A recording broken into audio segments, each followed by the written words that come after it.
Tačno nedelju dana je Donald Trump predsjednik Amerike. Tačno nedelju dana prošlo je od inauguracije, a bilo je tamo zaista mnogo ljudi koji su, iz naše zemlje pohrlili za Ameriku, ali i naših ljudi koji tamo žive.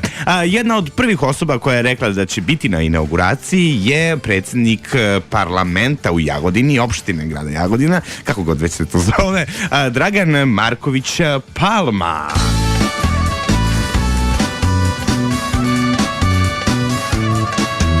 Sad, ja sam želeo da malo sa gospodinom Palmom porazgovaram o tome kako je bilo na inauguraciji Donalda Trumpa. Gospodine Palma, možemo li da popričamo? Da, ajde recite. Super. Sa kim ste se sve vidjeli dok ste bili u USA-u? Sreo sam se sa više gradonačelnika iz Amerike. Bio sam na balu Sister City International i tu sam govorio. Bio sam jedan od 4 govornika. Sreo sam se i sa gradonačelnicom Vašingtona. Inače, Vašington kao glavni grad Amerike, i u Vašingtonu ima mnogo toga da se vidi. Inače,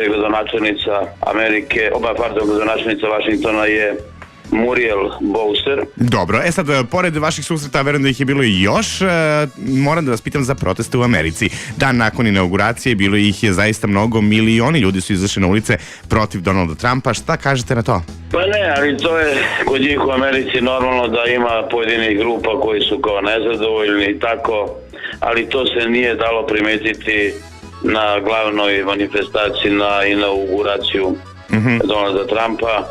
Tako da sve ukupno ocena visoka, pozitivna. Lepo. I moram da pitam još ovo. Načuo sam da su ljudi prilazili u sred Vašingtona vama, predsjednik opštine Jagodina, da se sa vama fotografišu. Da li je to tačno i šta se to zapravo dešavalo? Pa vidite, ja sam u glavnoj ulici u Vašingtonu pravio rezime za novinare. Tu je bila jedna televizija iz Vašingtona i naša srpska televizija i onda su oni prilazili i slušali ono što sam ja govorio. Vidjeli su da sam ja političar iz Srbije i rekli su mi da znaju, čuli su za Srbiju, da je Srbija dobra država. Nisu bili nikad u Srbiji, pitali su me jel mogu da se slikaju sa mnom. Rekao sam kako da ne i tako. Kako da ne. Hvala vam veliko, gospodine Palma. Doviđenja, prijatno, čujemo se nadam se uskoro. Prijetno, hvala vama. Doviđenja. Dakle, čuli ste iz prve ruke, iz prvog glasa od gospodina Dragana Markovića Palme kako je to bilo na inauguraciji Donalda Trumpa i šta je on sve tamo radio.